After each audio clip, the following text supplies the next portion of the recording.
Entonces, el doctor Rafa Avendaño me pidió que les diera alguna introducción o clase sobre algo de neurofisio que pudieran aplicar. Entonces, pues vamos a ver potenciales evocados y brevemente la diferencia entre potenciales y velocidades de conducción y electromiografía.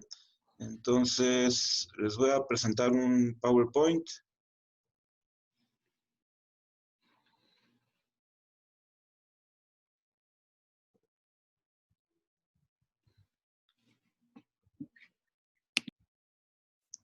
Ahí ya lo están viendo, ¿verdad?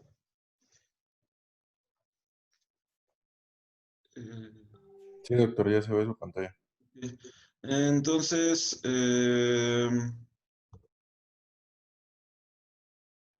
pues es muy común en lo que se dediquen a columna o bueno, en general en todo lo que es el sistema nervioso, que nos pidan estudios de velocidades de conducción, electromiografía o potenciales evocados. Y es muy común de parte de ortopedistas o cirujanos de columna o neurocirujanos que confundan estos estudios, que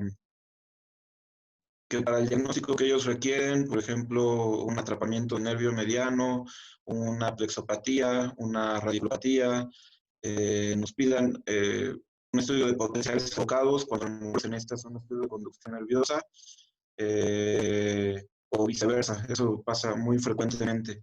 Y pues digo, en la institución no pasa nada, pero el problema es cuando ya estamos trabajando con aseguradoras o cosas así. Entonces, si se hace una solicitud, nosotros tenemos que hacer lo que ustedes pidieron o lo que ya se anotó en la solicitud de la aseguradora, aunque no sea útil para el paciente y se vaya a cobrar. Entonces, pues por eso sí es importante a veces diferenciarlos, sobre todo los potenciales evocados. Entonces vamos a ver rápidamente qué es un estudio de conducción nerviosa. Un estudio de conducción nerviosa involucra un estimulador que va a pasar una corriente eléctrica y va a estimular el nervio. Se puede hacer motor o sensitivo, dependiendo de nosotros dónde coloquemos electrodos de captación. Y yo doy una corriente eléctrica y coloco un electrodo para captar esa corriente en un músculo, estaría haciendo un estudio de conducción nerviosa motora. Y si lo coloco en una zona donde no haya músculo y haya muchas terminaciones nerviosas sensitivas, como pueden ser los dedos, entonces estoy haciendo un estudio de conducción nerviosa sensitiva. Y lo que se obtiene pues se conoce como potencial de acción motor o potencial de acción sensitivo. Y pues lo más común es que para un paciente con atrapamiento de nervio mediano, pues estimulemos en la muñeca y registremos en algún punto distal al túnel del carpo. Entonces obtenemos estas ondas, a las cuales le podemos medir la latencia, es decir, cuánto tiempo tarda en llegar la respuesta después de que yo dé el estímulo, y la amplitud y varias otras cosas. Obviamente, si hay atrapamiento del nervio mediano, pues va a retrasar la respuesta. Entonces, en lugar de llegar en 2 o 3 milisegundos, a lo mejor llega en 4 o 5 milisegundos. Entonces, es un estudio de conducción nerviosa, es estimulación del nervio periférico, sirve para trastornos compresivos, polineuropatías, etc. Tenemos un ejemplo, cómo se ve en la pantalla, entonces me da la latencia, lo normal es que yo lo vea en 3 milisegundos, esta paciente tiene un atrapamiento a nivel de la muñeca, entonces llega en 6 milisegundos. Y así todo esto nosotros lo comparamos con algunas tablas de normalidad, y bueno, podemos estimular la muñeca, el codo, el cuello. Existen algunos estudios que estimulan con una aguja a nivel de la raíz, pero lo más común es hacerlo con un estimulador en el trayecto del nervio, ya sea extremidad superior, extremidad inferior. Y algo similar es lo que se hace para el nervio facial, se estimula atrás de la apófisis mastoides y se capta músculos de la cara. Entonces es un estudio de conducción nerviosa. Se puede hacer, este es un ejemplo sensitivo, Entonces, aquí se capta a nivel de los dedos, ya no a nivel de músculo, sino a nivel de los dedos y se puede estimular pues varios nervios. La verdad hay muchas técnicas, aquí es mediano, también se puede hacer para nervio cubital, para nervio radial, músculo cutáneo, axilar, espinal accesorio, facial. Entonces hay muchísimas técnicas, algunas son de uso muy común, otras son muy específicas para algunas patologías.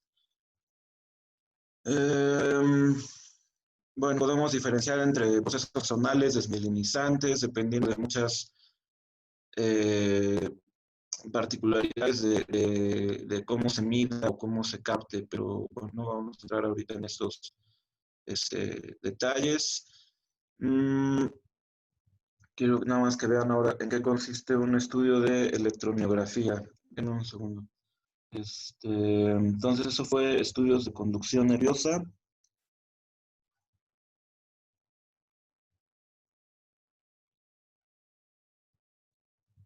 Voy a poner otro PowerPoint. Denme un segundo, por favor.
Entonces, el estudio de electromiografía es el que involucra una aguja. Este es el más doloroso, el más molesto, y este sirve para evaluar la función muscular. Entonces, esta aguja que ustedes están viendo se introduce en los músculos y lo que busco son algunos datos de se llaman inestabilidad de membrana, que traducen de inervación. Entonces, cuando el músculo pierde, el músculo es un tejido excitable. Entonces, realmente solamente va a producir potencial de acción cuando el nervio se lo indique. Cuando tenemos una neuropatía muy severa, que hay pérdida de axones, entonces el músculo pierde el control del nervio, por decirlo de alguna forma, y empieza a descargar de manera espontánea. Y entonces nosotros cuando introducimos la aguja hacemos una parte de reposo y en un sujeto sano tiene que haber un silencio eléctrico. En un sujeto con alguna denervación, puede ser una radiculopatía, plexopatía, lesión de nervio periférico, va a haber algunos potenciales específicos que nosotros registramos. Entonces, conducción nerviosa es estimular eléctricamente el nervio y medir la velocidad de conducción, la latencia, la amplitud y poder diferenciar un patrón axonal del desmielinizante. Un estudio de electromiografía es introducir la aguja y buscar de manera activa, por decirlo así, datos de denervación. Podemos picar músculos distales, por ejemplo, en la mano, pero también es muy común picar músculos paraespinales en el caso de radiculopatía. Entonces, por ejemplo, si la sospecha es, o bueno, el cuadro clínico es un adormecimiento de la mano, parestesias, distesias, debilidad, pues nuestros diagnósticos diferenciales más comunes pues son un atrapamiento del nervio mediano y una radiculopatía. Ya si hubo algún accidente, un antecedente traumático, una caída, un golpe, podemos intentar ver si no hubo una plexopatía o una lesión del nervio por contusión. Las posibilidades pues, son muchas, ¿no? Pero con estos dos estudios, nosotros generalmente se complementan, al menos de que el diagnóstico sea una polineuropatía diabética, entonces solo se hacen velocidades.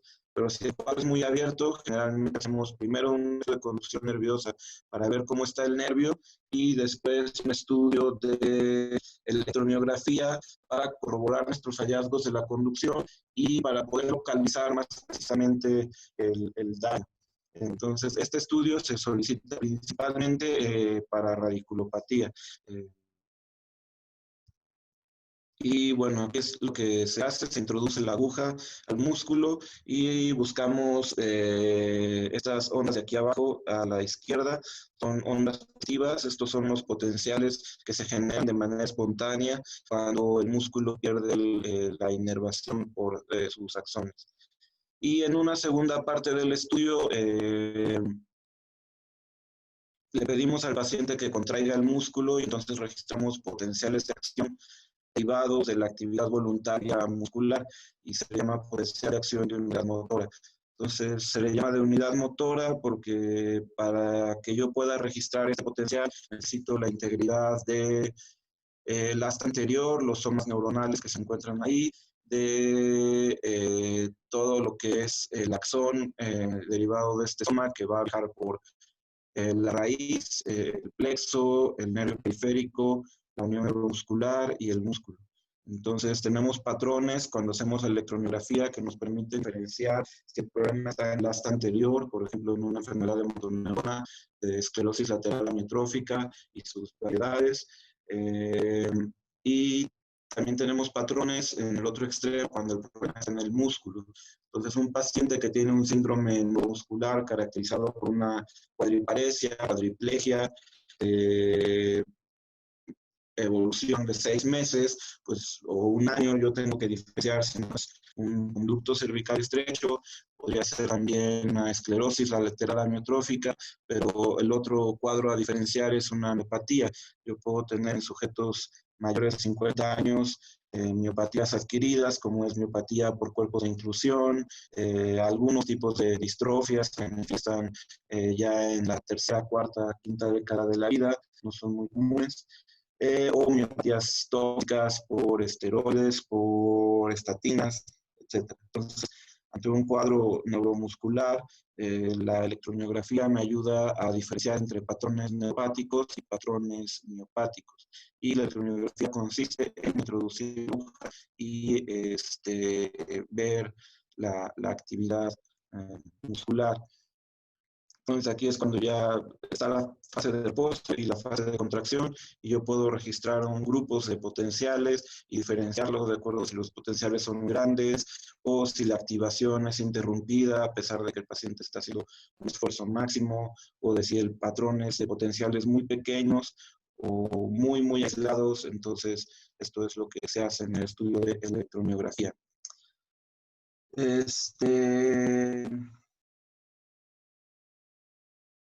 Bueno, vamos a pasar a la parte de potenciales. No sé si tengan alguna duda con respecto a esto. ¿Todo bien? ¿Algún comentario? Doctor, Okay. ¿le puedo hacer una pregunta? Muy buenos días, gracias. Sí, claro. Por ejemplo, pensando en una polineuropatía motora, en el síndrome de Guillain-Barré, ¿usted sugiere hacer nada más velocidad de conducción o le pediría algún otro estudio de neurofisiología? Sí, el diagnóstico se hace con estudio de conducción nerviosa. Hay algo que se llama respuestas tardías, que es parte del estudio, que ahorita no se los comenté, que es algo que se llama onda F y onda H, en donde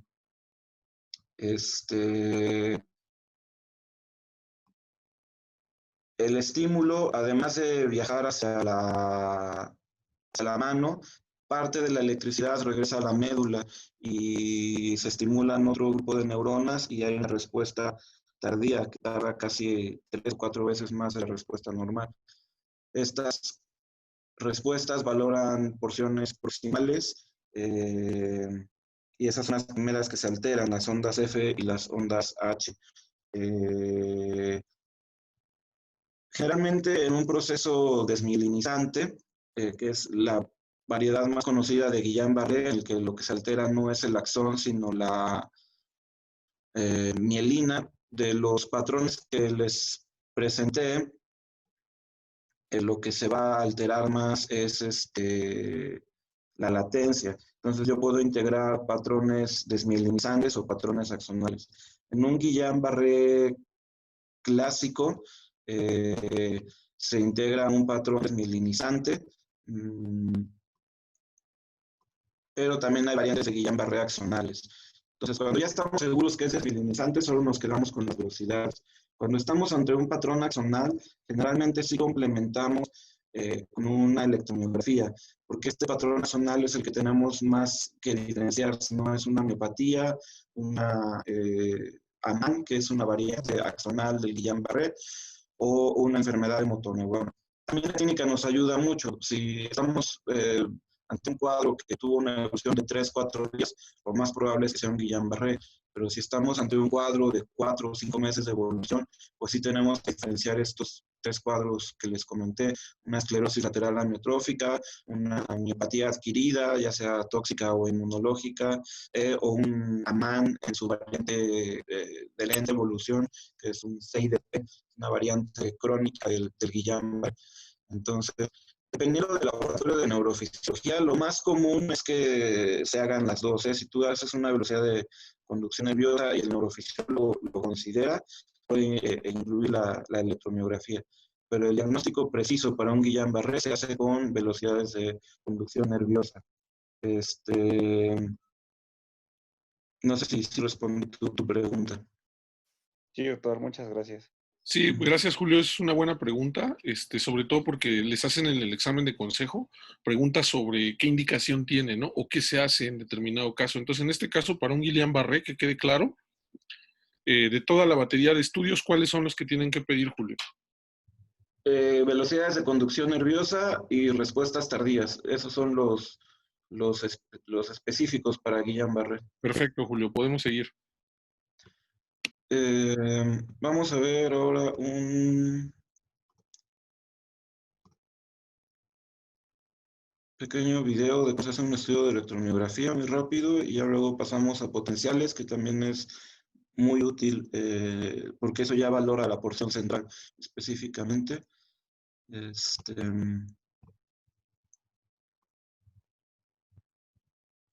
¿Oh?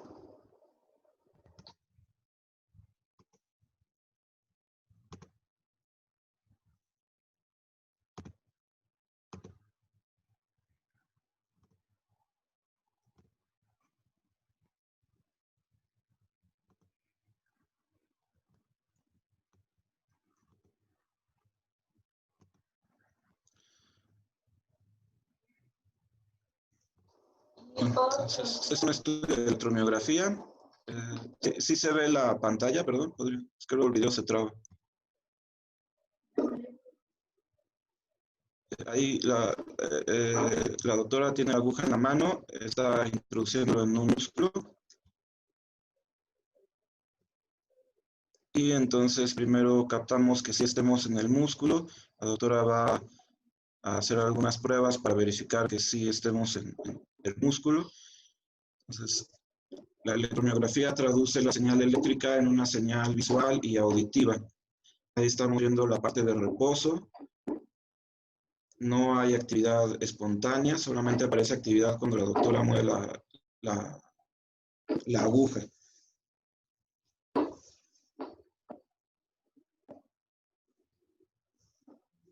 Entonces ahí vemos, eso es a lo que se le llama silencio eléctrico, una línea recta y no hay actividad espontánea.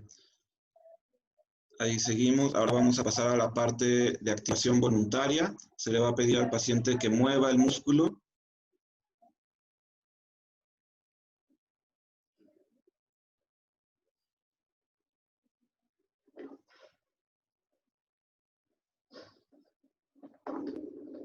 y se empiezan a registrar potenciales de unidad motora. Se pueden registrar muchos y la máquina nos puede aislar algunos de forma individual para medir sus características, cuánto mide, cuánto dura, cuántas fases tiene, es decir, cuántos giros o cuántas veces ondulaciones hacen, nos ayuda a diferenciar si el problema es el músculo o es el nervio. Ahorita está haciendo un músculo deltoides, pero puedo hacer en la mano, o puedo hacer músculos paraespinales. En músculos paraespinales ya no hago la parte voluntaria, solo entro a ver si hay datos de denervación o no cuando hay sospecha de radiculopatía, conducto cervical estrecho, conducto lumbar estrecho. Entonces eso es un estudio de electromiografía. Y les voy a mostrar otro, ese fue normal aparentemente, les voy a mostrar uno rápido de anormal.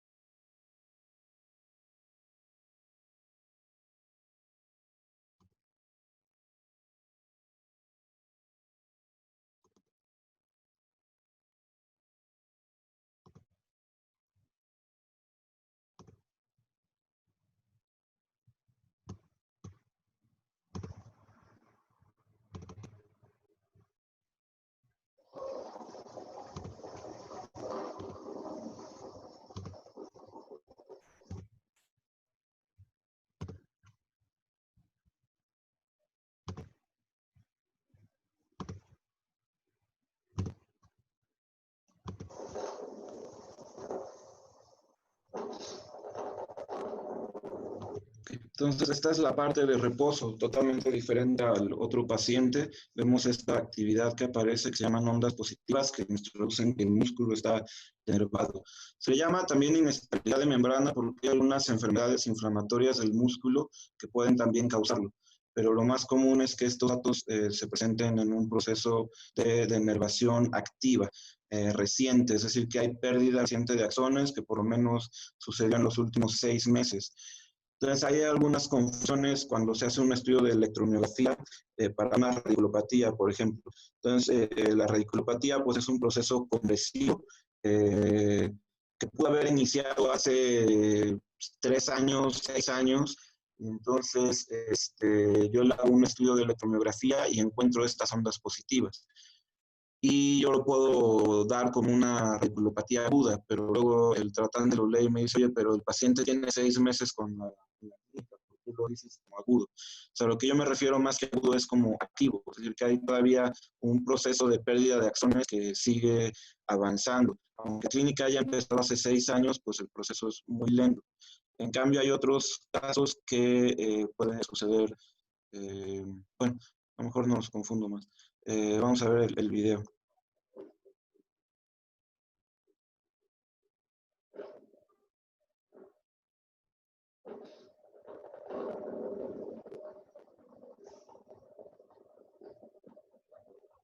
Entonces, todo eso que se ve, el paciente no está moviendo el músculo, esa actividad es espontánea en un estudio de electromiografía. Bueno, vamos a pasar a lo de potenciales. No sé en sí cuánto tiempo tengan programado para la clase, si tienen algún tiempo específico. Fíjate que normalmente duran como 40 minutos y después te corta. Entonces, cuando se vaya a cortar, te avisamos y ya vemos si podemos continuar un poquito más. Volvemos a abrir otra sala o lo hacemos en otra sesión. No tenemos prisa también para que vayan leyendo, Julio. Ok, sí, ustedes me avisan.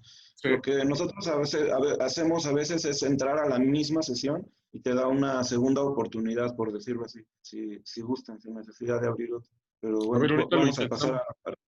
No sabíamos que se podía hacer eso. Sí, te da 2 veces 40 minutos con el mismo número. Ah, perfecto. Ok, vamos a pasar a potenciales evocados. Entonces, estos son los 3 estudios básicos que hacemos de neurofisiología para valorar pues, el sistema neuromuscular. Y los potenciales son importantes porque también se utilizan en el monitoreo intraoperatorio. Entonces, Claro. Aunque puedo mencionar algo ahí. Sí, claro. En el monitoreo intraoperatorio es muy importante saber que se utiliza electromiografía transoperatoria, sí, pero hay que saber y darse cuenta en qué momento se puede aplicar. Un error frecuente es que al paciente lo duermen, lo relajan y luego quiere uno ver los potenciales. Obviamente, mientras tenga efecto del relajante muscular, pues no se ve. Entonces, generalmente hay que verificar con el anestesiólogo en qué fase de la inducción está y en qué fase del control anestesiológico está para poder tomar en cuenta como datos fidedignos el estudio en el transoperatorio. Bueno, yo eso en mi experiencia veo con los pacientes de columna. Sí, es esto que vimos ahorita de electromiografía, de introducir una aguja, también es parte del monitoreo. Entonces yo al principio, cuando preparo el paciente para el monitoreo, meto agujas en miotomas específicos y en algunos que no tengan nada que ver con la cirugía que van a realizar.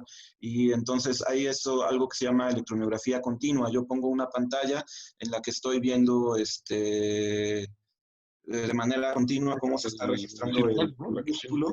¿se han fijado? Y Normalmente es irse a sumar a los potenciales cuando ven cirugía. Perfecto, Julio.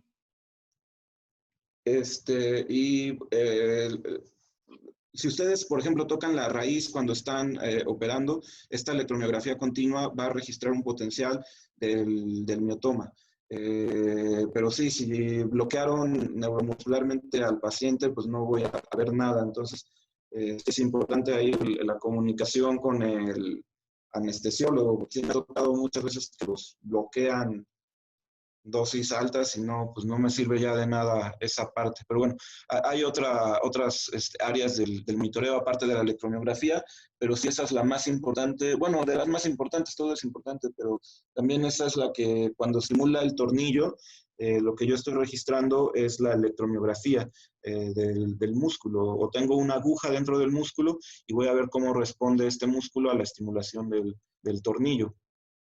En el chat preguntan sobre la electromiografía de fibra única. Esa es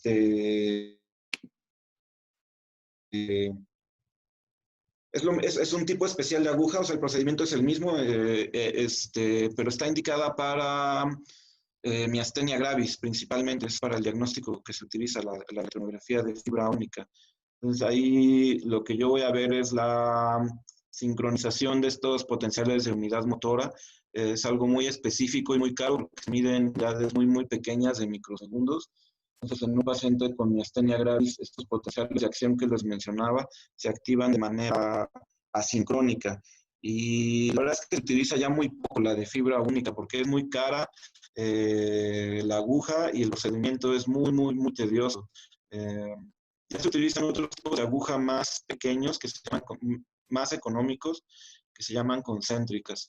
Pero también pues ya el laboratorio apoya un poquito más los anticuerpos, todo esto para miastenia, más que la fibra única. Que yo sepa, en México solamente en el español se hace ya, que yo sepa ni en el ABC, ni en Médica Sur, es algo, a menos de que el médico lo pida así específicamente y el paciente consiga su aguja por su parte, pero fuera de eso ya no es tan común hacer la electromiografía de fibra única que pregunta el doctor Arturo Rojo en el chat. Sí, fibra única es para miastenia gravis.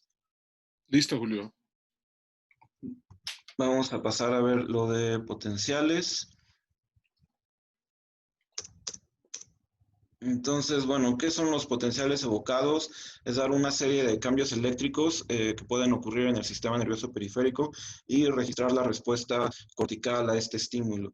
Tengo muchos tipos de potenciales. Hay algunos que son de origen sensorial.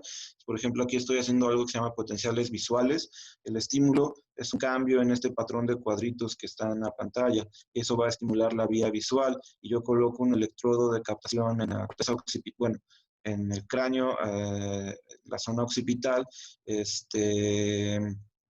y voy a registrar estos potenciales. Y se utiliza principalmente para enfermedades inflamatorias desmielinizantes del sistema nervioso central, dentro de las que están la neuromielitis óptica, principalmente la enfermedad de Vick. Puedo hacer también potenciales auditivos. Estos se utilizan mucho en el tamiz neonatal, pero también se llegan a utilizar en cirugía de base de cráneo en algunos monitoreos intraoperatorios en algunas ocasiones. En este caso voy a dar un estímulo auditivo, son como unos clics que se dan de manera como ráfagas, y registro a nivel del vértex del cráneo, pero en general son importantes porque los potenciales tienen su origen en el tallo cerebral. Entonces, estos potenciales auditivos se originan a nivel de núcleo coclear, cuerpo geniculado medial. Entonces, por eso es que se piden como parte de evaluación del tallo cerebral. Antes de la época de la resonancia magnética en los 80s, etcétera, era muy común pedirlos para todo, tener una idea de cómo estaba el tallo. Ahorita ya si hay sospecha de lesión de tallo, pues lo más común es que primero se pida una resonancia magnética con contraste o una resonancia antes de pedir los potenciales, pero todavía se utilizan mucho también en tumores de base de cráneo, en tamiz natal activo, en personas mayores con hipoacusia, etcétera. Y también hay algo que se llama potenciales sensoriales. En este caso, voy a estimular eléctricamente el nervio, así igual como las velocidades de conducción que les comenté ahorita. Coloco un estimulador a nivel del nervio mediano, cubital, el que uno desee, pero en lugar de ver la respuesta hacia distal, voy a ver la respuesta hacia el cráneo. Aquí la cuestión es que como la respuesta es muy, muy pequeña, tengo que dar una serie de estímulos, es decir, tengo que dar al menos 100, 200, 300 estímulos. Entonces, en este caso, el equipo hace una promediación de todos los estímulos que yo dé a nivel del nervio mediano y yo puedo registrar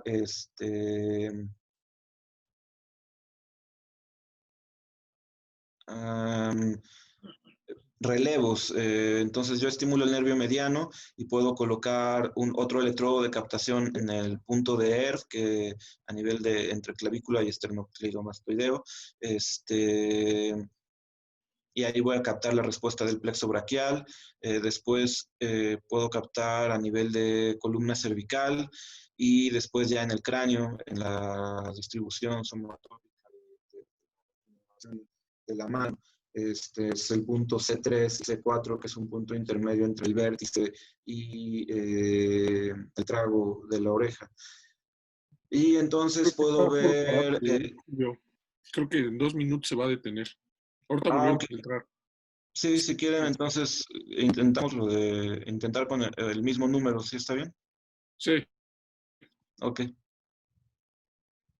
O sea, volvemos a entrar, lo cerramos y volvemos a entrar. Sí. Ajá. Sí, con la misma clave.